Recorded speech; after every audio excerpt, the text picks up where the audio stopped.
ಮೋದಿಯವರಿಗೆ ಆರ್ಥಿಕವಾದಂಥ ಯಾವ ಸ್ಥಿತಿಯನ್ನು ಬಿಟ್ಟು ಹೋಗಿದ್ರು ಅನ್ನೋದರ ಮೇಲೆ ಮನಮೋಹನ್ ಸಿಂಗ್ ಅವರ ಆರ್ಥಿಕ ನೀತಿ, ಆರ್ಥಿಕ ಜ್ಞಾನ ಮತ್ತು ಅವರ ಒಟ್ಟು ಜಗತ್ತಿನ ಶ್ರೇಷ್ಠ ಆರ್ಥಿಕ ತಜ್ಞ ಅನ್ನುವಂಥ ಒಂದು ಸ್ಥಿತಿಗತಿಗಳಿದೆಯಲ್ಲ, ಅದರ ಛದ್ಮವೇಷ ಕಳಚಿ ಬೀಳುತ್ತೆ.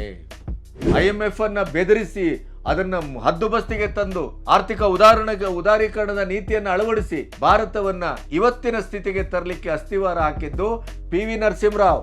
ಯಾವ ರಾಜೀವ್ ಗಾಂಧಿಯನ್ನ ಪೆರಂಬದೂರ್ನಲ್ಲಿ ಹತ್ಯೆ ಮಾಡಿದ್ರೋ ಆ ಹತ್ಯೆಕೋರರನ್ನ ಇದೇ ಪ್ರಿಯಾಂಕಾ ಗಾಂಧಿ, ಇದೇ ರಾಹುಲ್ ಗಾಂಧಿ ಜೈಲಿಗೆ ಹೋಗಿ ಭೇಟಿ ಆಗ್ತಾರೆ, ಅಪ್ಪನನ್ನ ಕೊಂದವರನ್ನ. ಇತ್ತೀಚಿನ ದಿನಗಳಲ್ಲಿ ಸೋನಿಯಾ ಗಾಂಧಿ ಅವರೊಟ್ಟಿಗಿನ ಒಡನಾಟ, ರಾಹುಲ್ ಗಾಂಧಿ ಅವರೊಟ್ಟಿಗಿನ ಒಡನಾಟ, ಮೋದಿ ಅವರನ್ನ ಇಳಿಸ್ಲಿಕ್ಕೆ ಇಡೀದಾದಂಥ ಸ್ಟ್ರಾಟಜಿಯನ್ನು ಮಾಡಿದ್ದು, ಬಾಂಗ್ಲಾವನ್ನ ಎತ್ತಿ ಕಟ್ಟಿದ್ದು, ಬಾಂಗ್ಲಾದ ಅರಾಜಕತೆಗೆ ಕಾರಣವಾದದ್ದು. ಇಂತಹ ದುಷ್ಟ ವ್ಯಕ್ತಿ ಯಾರಾದರೂ ಇದ್ದರೆ ಯಾರು ಹೇಳಿ? ಅದು ಜಾರ್ಜ್ ಸೊರೋಸ್ ಅವರೊಟ್ಟಿಗೆ ವ್ಯವಹಾರ ಮಾಡ್ತಾ ಇದ್ದದ್ದು ಇದೇ ಮನಮೋಹನ್ ಸಿಂಗ್ ಅವರ ಮಗಳು. 370 ರದ್ದುಗೊಳಿಸಿದ್ರ ವಿರುದ್ಧ ಇವರು ಯಾಕೆ ಧ್ವನಿ ಎತ್ತುತ್ತಾ ಇದ್ದಾರೆ ಅಂತಂದ್ರೆ, ಕಾಶ್ಮೀರ ನಮ್ಮ ಭಾರತದ ಭಾಗವೇ ಅಲ್ಲ ಅನ್ನೋದು ಇವರ ಅಭಿಪ್ರಾಯ. ಅದು ನೆಹರು ಸಂತತಿಯ ಹಣೆ ಬರ. ಅದು ನೆಹರು ಇದನ್ನೇ ಮಾಡಿದ್ದು.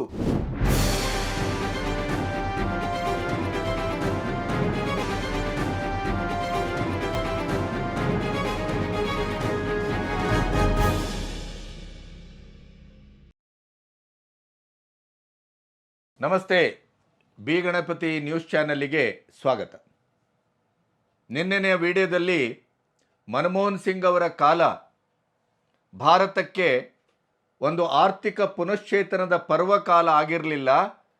ಅದು ಅತ್ಯಂತ ಭಾರತಕ್ಕೆ ಕಾಠಿಣ್ಯವನ್ನು, ಸೋಲನ್ನು, ಸಂದಿಗ್ಧವನ್ನು ಮತ್ತು ಭಾರತದ ಭವಿಷ್ಯಕ್ಕೆ ಅತ್ಯಂತ ಮರ್ಮಾಘಾತವನ್ನು ಮಾಡುವಂಥ ಒಂದು ಅವಧಿ ಹೇಗಾಗಿತ್ತು, ಹೇಗೆ ಅವರು ರಿಮೋಟ್ ಕಂಟ್ರೋಲ್ ಒಬ್ಬ ಪ್ರಧಾನಿಯಾಗಿ ಭಾರತದ ಆರ್ಥಿಕತೆಯನ್ನು ಯಾವ ಒಂದು ಕ್ಷುದ್ರ ಸ್ಥಿತಿಗೆ ತಂದರು, ವೋಟ್ ಬ್ಯಾಂಕಿನ ರಾಜಕಾರಣಕ್ಕಾಗಿ ಮೌನಿ ಒಬ್ಬ ಪ್ರಧಾನಿ ಎಂಥ ಒಂದು ಮರ್ಮಾಘಾತವನ್ನು ಈ ದೇಶಕ್ಕೆ ಮಾಡಿದರು, ಸರಿಪಡಿಸಲಾಗದ ಕೆಲವು ತಪ್ಪುಗಳನ್ನು ಹೇಗೆ ಮಾಡಲಿಕ್ಕೆ ಹೊರಟಿದ್ರು, ಭಾರತ ಮತ್ತು ಚೈನಾದ ಗಡಿಯ ಪ್ರದೇಶದಲ್ಲಿ ಅತ್ಯಂತ ನಿರ್ಣಾಯಕವಾದಂಥ ಒಂದು ನೆಲೆಯನ್ನು ಸೋನಿಯಾ ಗಾಂಧಿ ಅವರ ಪ್ರಚೋದನೆಯ ಮೇರೆಗೆ ಅದನ್ನು ಹೇಗೆ ಬಿಟ್ಟುಕೊಡ್ಲಿಕ್ಕೆ ಹೊರಟಿದ್ರು.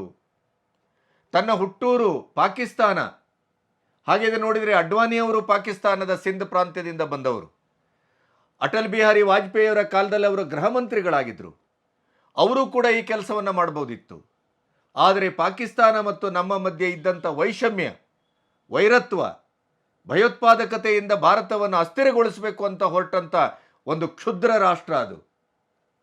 ಎಂತೆಂಥ ಆಯಕಟ್ಟಿನ ಜಾಗದಲ್ಲಿ ಅಂತಾರಾಷ್ಟ್ರೀಯ ಮಟ್ಟದಲ್ಲಿ ಕೂಡ ಪಾಕಿಸ್ತಾನ ನಮ್ಮನ್ನು ಯಾವ ರೀತಿ ನಡೆಸ್ಕೊಂಡಿದೆ, ಯಾವ ರೀತಿ ನಮ್ಮನ್ನು ಮಗ್ಗುಲನ್ನು ಮುರಿಲಿಕ್ಕೆ ಪ್ರಯತ್ನ ಮಾಡಿದೆ, ಇವೆಲ್ಲವನ್ನು ನಾವು ಗಮನಿಸಿದ್ದೇವೆ.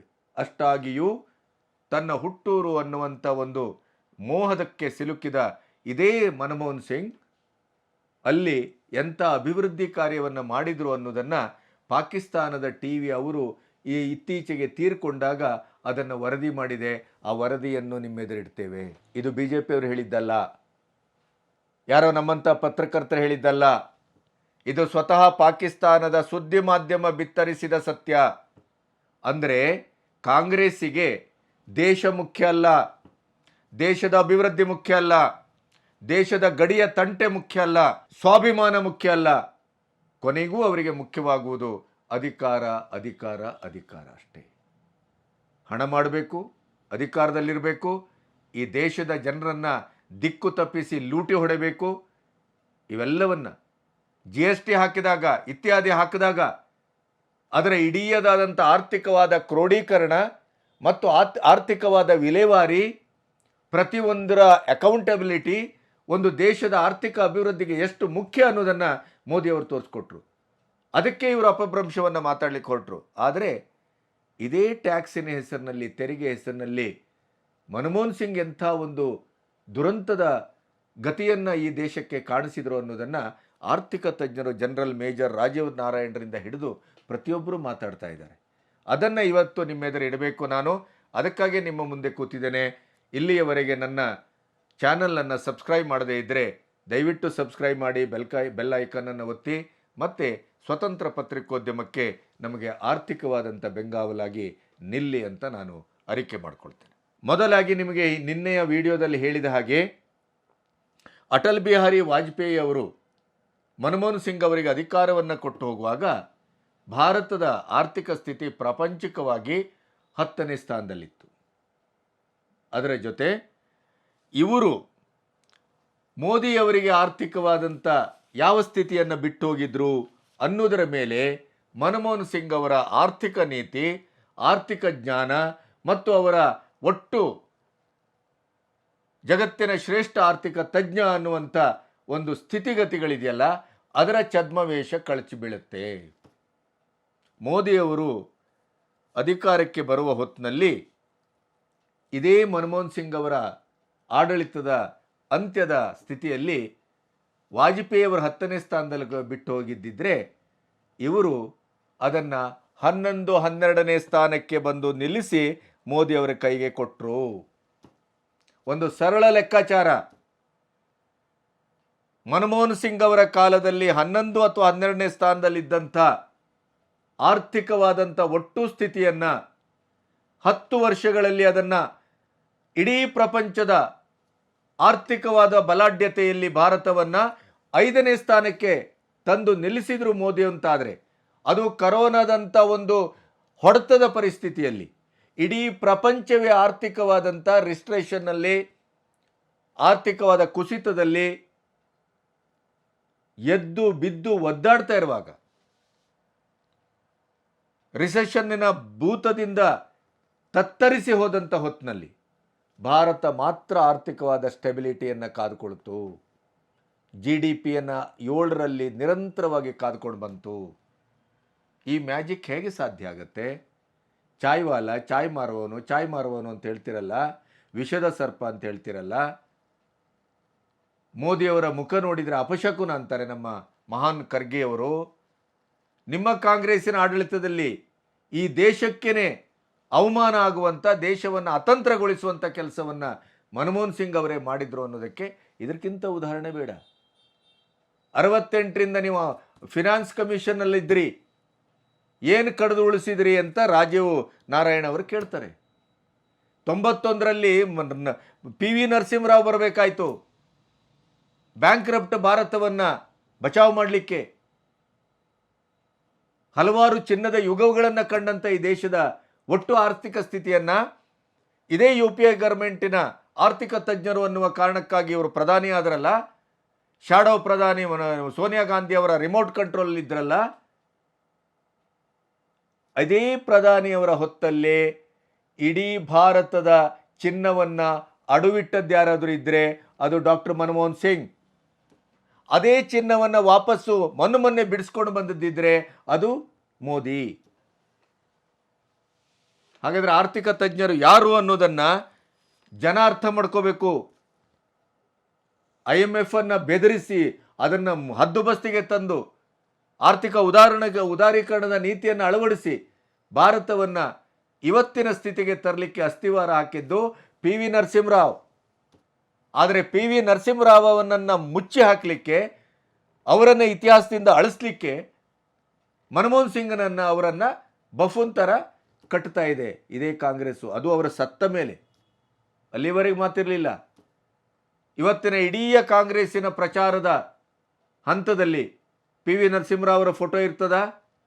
ಮನಮೋಹನ್ ಸಿಂಗ್ ಅವರ ಫೋಟೋ ಇರ್ತದಾ? ಯಾರ್ದಿದೆ ಫೋಟೋ?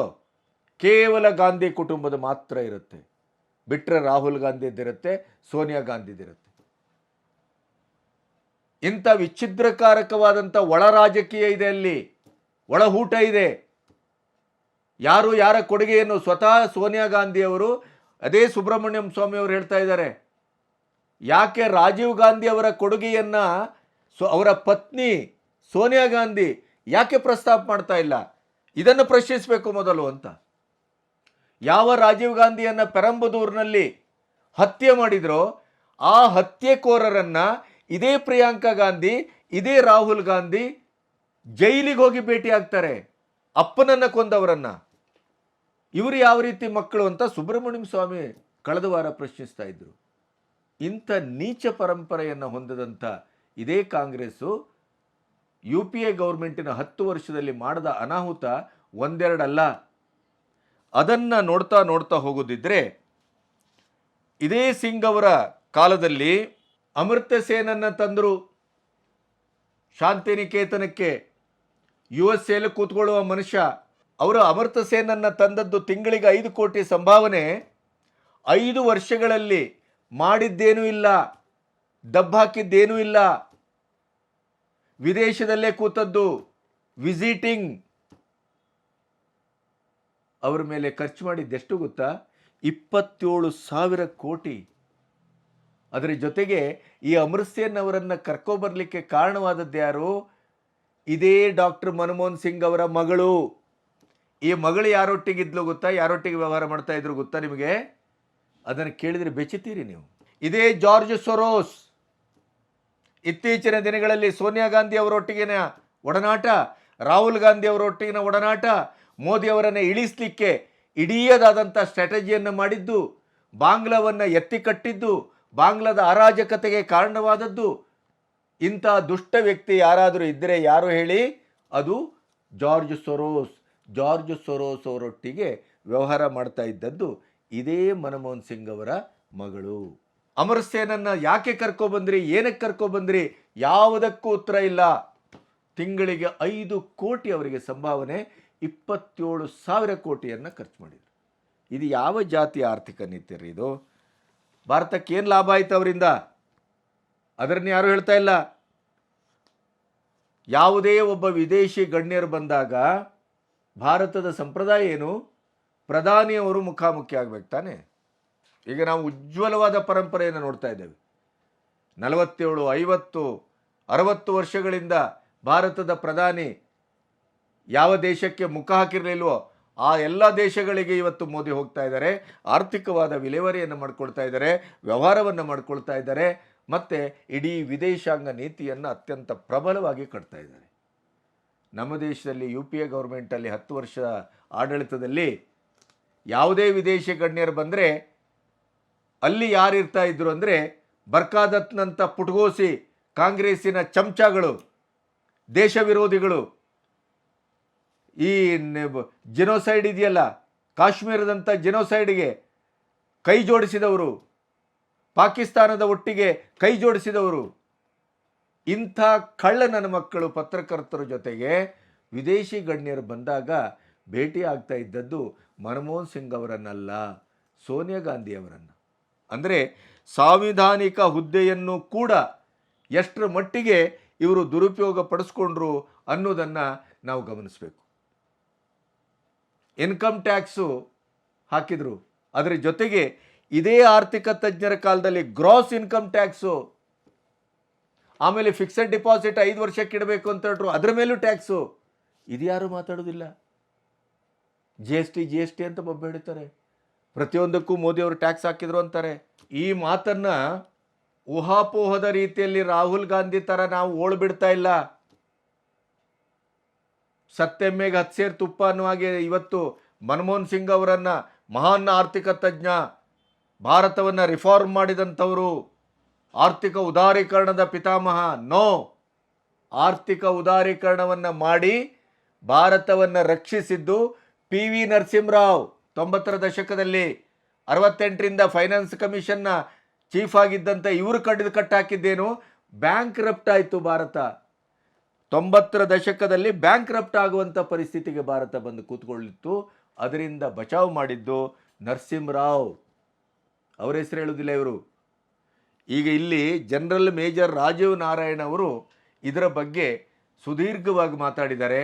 ಅವರ ಮಾತುಗಳನ್ನು ಒಂದು ಸರಿ ನೀವು ನೋಡಿ, ಆವಾಗ ನಿಮಗೆ ಮನಮೋಹನ್ ಸಿಂಗ್ ಅವರ ಹಣೆ ಬರಹ ಮತ್ತು ಈ ದೇಶದ ದುರಂತ ನಿಮಗೆ ಅರ್ಥ ಆಗುತ್ತೆ. ಕೇಳಿಸ್ಕೊಳ್ಳಿ. All said and done, ठीक है यार, मनमोहन सिंह चला गया. What nonsense are they talking? Bloody economist bullshit. When the great economist of India, responsible for the downfall of man.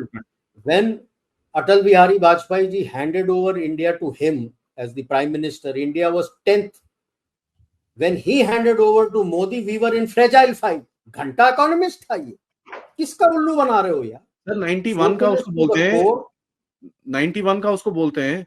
मुझे ये बताइए, ये 68 से फाइनेंशियल कमीशन में क्या कर रहा था? 1968 से he was sitting in the and financial even commission. That national council for advanced economic research में भी रहा है, ये सब जगह रहा है। He is been responsible for making you reach that bankruptcy situation in 91। वो तो Absolutely. IMF and PV Narasimha Rao ने जूते मार के उसको काम करने बोला तो किया।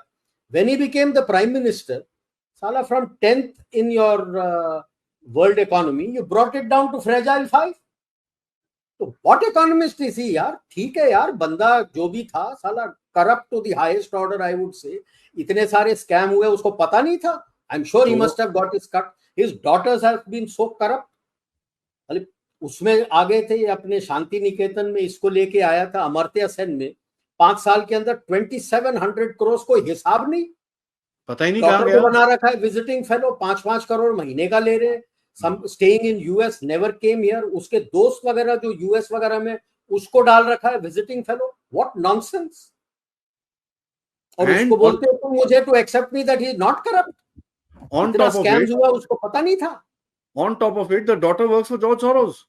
Yes, is the ठीक same है। daughter who's getting paid. Yeah. And you're telling me he is not corrupt. किसको उल्लू बना रहे हो यार? बेहूदगी की हद होती है यार। ठीक है, बंदा गुजर गया, हाँ राम राम करो, जाने दो। मेरे सामने ये मत फेंको कि साला ग्रेटेस्ट ग्लोबल स्टेचर, घंटा global stature. Anyone who came never met him, they went and met Sonia Gandhi.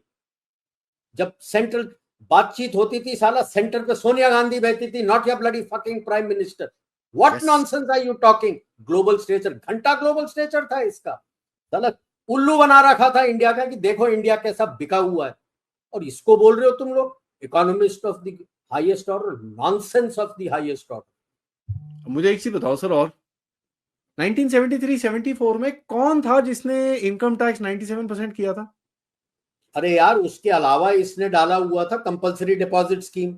हाँ, आई रिमेंबर दैट ऑल्सो। इसी ने डाल रखा था कंपल्सरी डिपॉजिट स्कीम। मतलब इनकम टैक्स के ऊपर और इनकम टैक्स, कि भाई आपको फिक्स्ड 5 साल 7 साल, और आपके इनकम नॉट दी टैक्स के बाद बचा इनकम, या ब्लडी ग्रॉस इनकम के ऊपर डालना है इतना पैसा। यार क्या बात कर रहे हो? इकोनॉमिस्ट था ये? नो इकोनॉमिस्ट यार। ठीक है यार, गुजर गया, प्राइम मिनिस्टर था, थैंक यू, गुड बाय। ठीक है, अब जहां भी जाओगे तुम रहो। मुझे ये सब मत फेंको यार यूलॉजीज की। He was a bloody economist of the highest order. जब जब economist of the highest order हुआ है, इंडिया का बेड़ा गर्क करके गया है। तो व्हाट इकोनॉमिस्ट इज ही यार? शांत, कोई इकोनॉमिस्ट नहीं था ये यार। वो नंबर 1 फैमिली कांग्रेस का पालतू था। अरे sir, I have seen this man at close quarters. ठीक है, now I don't want to say how and where and what. I have seen this man inside the prime minister's house in close quarters. और जिस तरह के लोग बैठते थे ना, जिस तरह के लोग, जब फॉरेन डिग्निटरीज आते थे, जो डिनर टेबल होती थी स्टेट डिनर, उसमें जिस तरह के, बताऊं कौन कौन बैठता था? बाय द वे, आंटी जी बैठती थी साथ में, ठीक है जी। और ये फॉरेन डिग्निटरीज आए हुए हैं, उसके सामने कौन बैठा हुआ है? बरखा दत्त, सागरिका घोष, ठीक है।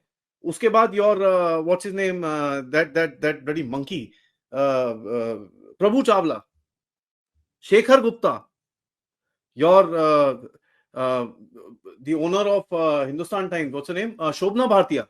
यार इनका क्या काम है वहां पर बैठे हुए? तुम फॉरेन डिग्निटरीज के सामने बैठे हो, इनका क्या काम था वहां पर? बरखा दत्त एंड जो मर्जी करे वो अपनी, मैं I don't abuse the woman यार, the woman got opportunity, she took advantage of it. उसमें उसकी गलती नहीं है भाई, the problem is the system. बिल्कुल बिल्कुल। Finally speaking, somebody has actually written it here. He wanted to sign off Kargil, sorry, Siachen. Siachen. It was the army which put their foot down and said no. डर गए। I won't Sonia Gandhi had put pressure यार। Sonia Gandhi had put pressure कि सियाचिन दे दो उनको। बकवास, right? It is not this thing. And ये भाई साहब used to be sitting on the financial commission since 1968. जो 1968 के बाद जाके 1991 में हालत हुई थी ना, it was his responsibility. He's the guy who did it. Why don't they respect Narasimha Rao, who actually opened the economy? Oh, Subramaniam Swamy did it. Ghanta yaar, it was written in the bloody IMF. Exactly 4 point लिखे हुए थे. क्या वही क्या उन्होंने करना है लिखे. That's it. That's all. Sharman Sheikh, yes, where he went and said that the first lien on all resources of India is with the Muslims. Arey, And apart he from that, accepted India's role in Baluchistan. Balochistan, you're bloody insane or what? We probably lost all our agents there by that time. ये पागल लोग थे यार. I mean, let's be realistic. अब गया ठीक है. Thank you so much. May Lord rest his soul is in wherever pieces or peace. It's up to him. But let's not beat around the bush. जो reality है वो reality है. ಕೇಳಿಸ್ಕೊಂಡ್ರಲ್ಲ, ನಾನು ಹೇಳಿದ್ದಲ್ಲ, ಸ್ವತಃ ಮೇಜರ್ ಒಬ್ಬ ಆರ್ಥಿಕ ತಜ್ಞ ಎಷ್ಟು ಕಟುವಾದ ಶಬ್ದಗಳಲ್ಲಿ ಹೇಳಿದ್ದಾರೆ ಅನ್ನೋದನ್ನು ನೀವು ಕೇಳಿಸ್ಕೊಂಡ್ರಿ. ಅದರ ನಂತರ ಇನ್ನೊಂದೇನು ಗೊತ್ತಾ, ನೋಡಿ ಎಂತೆಂಥ ದುರಂತಗಳು. ಕೊನೆಗೂ ದೇಶ ಮುಖ್ಯ ಅಲ್ಲ ಇವರಿಗೆ. ಇತ್ತೀಚೆಗೆ ನಡೆದ ಬೆಳಗಾವಿಯಲ್ಲಿ ಗಾಂಧಿ ಬಂದು 100 ವರ್ಷ ಆದಂಥ ಸಂದರ್ಭದಲ್ಲಿ ಮನಮೋಹನ್ ಸಿಂಗ್ ಅವರು ಮರಣ ಹೊಂದಿದ್ರು ಅನ್ನೋ ಕಾರಣಕ್ಕಾಗಿ ಆ ಕಾರ್ಯಕ್ರಮ ಕೊನೆಗೆ ವ್ಯತ್ಯಾಸ ಆಯಿತು, ರದ್ದಾಯಿತು. ಆದರೆ ಆ ಕಾರ್ಯಕ್ರಮದಲ್ಲಿ ಬಳಸಿದ ಭಾರತದ ನಕಾಶೆ ಏನಿತ್ತು? ಕಾಶ್ಮೀರವೇ ಇಲ್ಲ. ಅಂದರೆ ಇವರ ಮಾನಸಿಕ ಸ್ಥಿತಿ ಏನು? 370 ರದ್ದುಗೊಳಿಸಿದ್ರ ವಿರುದ್ಧ ಇವರು ಯಾಕೆ ಧ್ವನಿ ಎತ್ತುತ್ತಾ ಇದ್ದಾರೆ ಅಂತಂದರೆ, ಕಾಶ್ಮೀರ ನಮ್ಮ ಭಾರತದ ಭಾಗವೇ ಅಲ್ಲ ಅನ್ನೋದು ಇವರ ಅಭಿಪ್ರಾಯ. ಅದು ನೆಹರು ಸಂತತಿಯ ಹಣೆಬರ. ಅದು ನೆಹರು ಇದನ್ನೇ ಮಾಡಿದ್ದು. ಲಾಹೋರ್ವರೆಗೆ ಹೋಗಿತ್ತು ನಮ್ಮ ಸೈನಿಕರ ಆತ್ಮಸ್ಥೈರ್ಯವನ್ನು ಕುಂದಿಸಿ ಅದನ್ನು ವಾಪಸ್ ತರಿಸಿದಷ್ಟೇ ಅಲ್ಲ, ಏನು ಮಹಾನ್ ತ್ಯಾಗಿಯ ರೀತಿ ಬಂದಿಯಾದಂಥ ಪಾಕಿಸ್ತಾನದ ಕೈದಿಗಳನ್ನು ಹಾಗೆ ಬಿಟ್ಟು 90,000ಕ್ಕೂ ಹೆಚ್ಚು ನಮ್ಮ ಕೈದಿಗಳು, ಭಾರತದ ಸೈನಿಕರು, ವೀರ ಸೈನಿಕರು ಪಾಕಿಸ್ತಾನದಲ್ಲಿ ಇದ್ದದ್ದನ್ನು ಕೊನೆಯವರೆಗೂ ಯೋಚನೆ ಮಾಡಲಿಲ್ಲಲ್ರಿ. ಎಂಥ ನಿರ್ದಯಿ ಪ್ರಧಾನಿ, ಯೋಚನೆ ಮಾಡಿ. ಇದು ಇವರ ದರಿದ್ರ ವಿದೇಶಾಂಗ ನೀತಿ. ಅದರ ಸಂದರ್ಭದಲ್ಲಿ ಮನಮೋಹನ್ ಸಿಂಗ್ ಅವರ ಕಾಲದಲ್ಲಿ ಈ ಸೋನಿಯಾ ಗಾಂಧಿಯವರ ಕುಮ್ಮಕ್ಕಿನಿಂದ ಏನಾಗ್ತಾ ಇತ್ತು ಅನಾಹುತ ಗೊತ್ತಾ? ಸಿಯಾಚಿನ್ನನ್ನು ಚೈನಾಕ್ಕೆ ಬಿಟ್ಟುಕೊಡ್ಲಿಕ್ಕೆ ಸಂಪೂರ್ಣ ರೆಡಿ ಆಗಿಬಿಟ್ಟಿದ್ರು ಇದೇ ಮನಮೋಹನ್ ಸಿಂಗ್. ಸಿಯಾಚಿನ್ನನ್ನು ಒಮ್ಮೆ ಬಿಟ್ಟು ಕೊಟ್ಟಿದ್ದಿದ್ರೆ ನಮ್ಮ ಭದ್ರತೆಯ ಪ್ರಶ್ನೆ ಏನಾಗ್ತಾ ಇತ್ತು ಲೆಕ್ಕ ಹಾಕಿ. ಇದೇ ತಪ್ಪನ್ನು ನೆಹರು ಅವರು ಮಾಡಿದ್ರಲ್ಲ. ಇದೇ ತಮಿಳುನಾಡಿನ ಒಂದು ಕುಮ್ಮಕ್ಕಿನಿಂದ ಹೇಗೆ ಒಂದು ದ್ವೀಪವನ್ನು ಶ್ರೀಲಂಕಾಕ್ಕೆ ಬಿಟ್ಟುಕೊಟ್ರು ಅನ್ನೋದನ್ನು ನಮಗೆ ಗೊತ್ತಿದೆ. ಕಚ್ಚೇವು ದ್ವೀಪ, ಅದರಿಂದ ಏನು ಸಮಸ್ಯೆ ಆಯಿತು ಅಂತಲೂ ಗೊತ್ತಿದೆ. ಇದೇ ನೆಹರುವನ್ನು ಹಾಗೆ ಬಿಟ್ಟಿದ್ದಿದ್ರೆ ಲಕ್ಷದ್ವೀಪದ ಕಥೆ ಏನಾಗ್ತಿತ್ತು? ಹೈದರಾಬಾದ್ ನಿಜಾಮನ ಕಥೆ ಏನಾಗ್ತಾ ಇತ್ತು? ಇವೆಲ್ಲ ನಮಗೆ ಗೊತ್ತಿದೆ. ಸರ್ದಾರ್ ವಲ್ಲಭಾಯ್ ಪಟೇಲ್ ಮತ್ತು ಅಂಬೇಡ್ಕರ್ ಅವರು ಇವತ್ತು ನಾವೊಂದು ಸುಖವಾಗಿ ಬದುಕುವಂಥ ಒಂದು ಆವರಣವನ್ನು ಸೃಷ್ಟಿಸಿ ಹೋದರು. ಇದೇ ಮನಮೋಹನ್ ಸಿಂಗ್ ಅವರ ಕಾಲದಲ್ಲಿ ನೀವು ನಂಬಲಿಕ್ಕಿಲ್ಲ, ಸಿಯಾಚಿನ್ನನ್ನು ದಾನವಾಗಿ ಕೊಡ್ಲಿಕ್ಕೆ ಹೊರಟಿದ್ರು. ಅದನ್ನು ಅವರೇ ಮೇಜರ್ ಮಾತಾಡಿದ್ದಾರೆ. ಅದರ ಜೊತೆಗೆ ಇನ್ನು ಕೆಲವೇ ದಿನ ಸರ್ಕಾರ ಉರುಳುತ್ತದೆ, ನಾವು ಅಧಿಕಾರಕ್ಕೆ ಬರುವುದಿಲ್ಲ ಅನ್ನುವ ಸೂಚನೆ ಗೊತ್ತಿದ್ದಾಗಲೇ ದೆಹಲಿಯ 123 ಅತ್ಯಂತ ಆಯಕಟ್ಟಿನ, ಅತ್ಯಂತ ಫಲವತ್ತಾದ, ಮಾರ್ಕೆಟ್ ವ್ಯಾಲ್ಯೂ ಇರುವಂಥ, ಭಾರತಕ್ಕೆ ಅತ್ಯಂತ ಜರೂರತ್ತಾಗಿದ್ದಂಥ 123 ಸ್ಥಳಗಳನ್ನು, ಬಿಲ್ಡಿಂಗ್ಗಳನ್ನು ಸಮೇತ ವಕ್ಫ್ ಬೋರ್ಡಿಗೆ ದಾನವಾಗಿ ಕೊಟ್ಟದ್ದು ಯಾರಾದರೂ ಇದ್ದರೆ ಇದೇ ಮನಮೋಹನ್ ಸಿಂಗ್. ನಾವೀಗ ಸತ್ತ ಮೇಲೆ ಅವರ ಗುಣಗಾನವನ್ನು ಮಾಡ್ತೇವೆ. ಇದೇ ಮನಮೋಹನ್ ಸಿಂಗ್ ಅವರ ಕಾಲದಲ್ಲಿ ಭಗವಾ ಟೆರರಿಸಮ್ ಅನ್ನು ಅಂಟಿಸಲಿಕ್ಕೆ ಹೊರಟಿದ್ರು. ನಿಮಗೆ ಅದನ್ನು ಮೊನ್ನೆ ವಿಡಿಯೋದಲ್ಲಿ ಹೇಳಿದ್ದೇನೆ. 26/11/2008 ಅದರ ಆಸುಪಾಸಿನ ಚಿದಂಬರಂ ಮತ್ತು ಅದರ ನಂತರದ ಗೃಹ ಮಂತ್ರಿ ಇವರು ಅನಾವಶ್ಯಕವಾಗಿ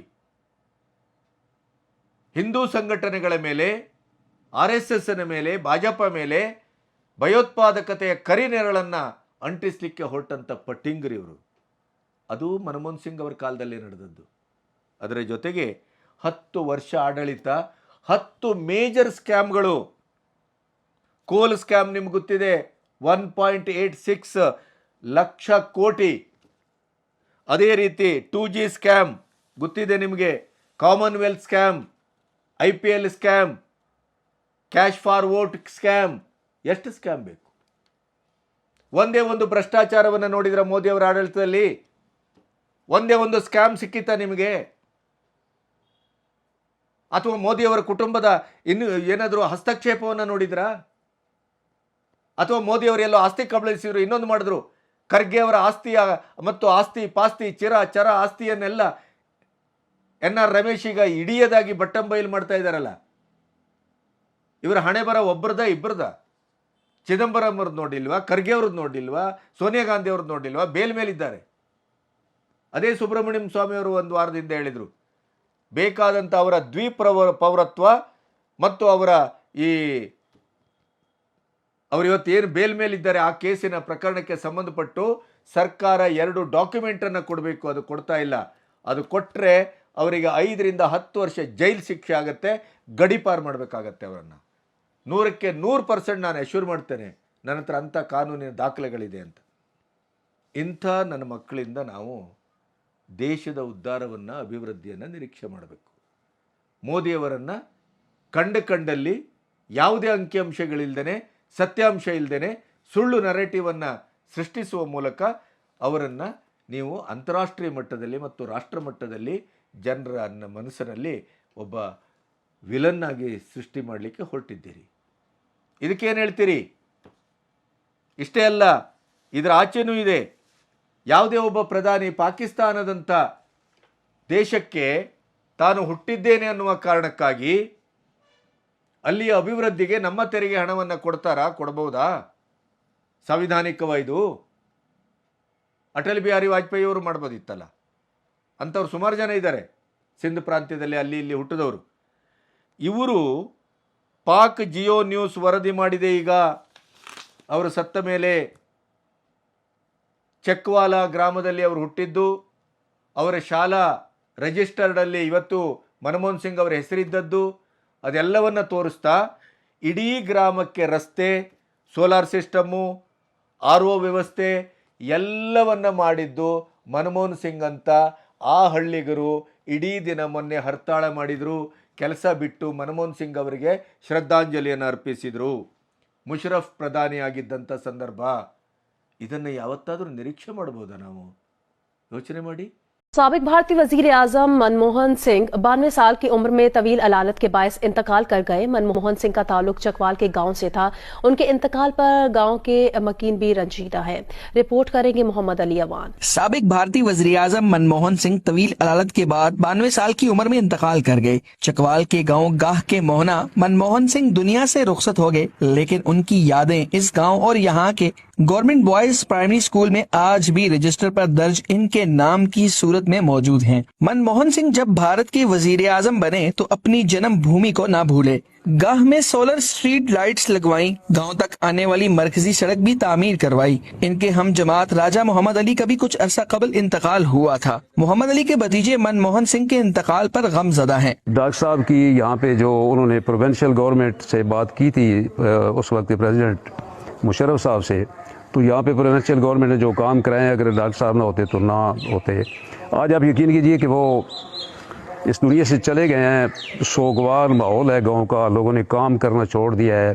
सुबह से लोग हमारे घर में आ रहे हैं अफसोस के लिए कि चाचा जी की वजह से। मनमोहन सिंह जिस स्कूल में जेरे तालीम रहे, उसके हेडमास्टर कहते हैं मनमोहन सिंह के इस दुनिया से चले जाने पर पूरा गांव अफसुर्दा है। मैंने यहाँ पर आके मनमोहन सिंह की डेथ की खबर सुन के जब आप ये रजिस्टर खोले तो उनका नाम देखा है तो यकीन माने कि हमारा दिल खून के आंसू रो रहा है। वहां पे उनकी डेथ तो इंडिया में हुई है, लेकिन यूं जाने के हमें हमारे गांव में आज फौतगी हो गई है। मनमोहन सिंह के इंतकाल पर गांव गाह सोगवार है। गाह के बासी यहाँ के मोहना और भारत के मनमोहन सिंह के इंतकाल पर शदीद रंजीदा है। ನಮ್ಮ ಹಣ, ನಮ್ಮ ವಿರೋಧಿ ನೆಲ, ನಮ್ಮ ರಕ್ತ ಹರಿಸುವಂತ ಪ್ರಚಂಡ ಆದಂತ ಭಯೋತ್ಪಾದಕರನ್ನು ಸೃಷ್ಟಿಸುವಂತ ಸ್ವರ್ಗ, ಕಾಶ್ಮೀರದಲ್ಲಿ ಮಾರಣ ಹೋಮ,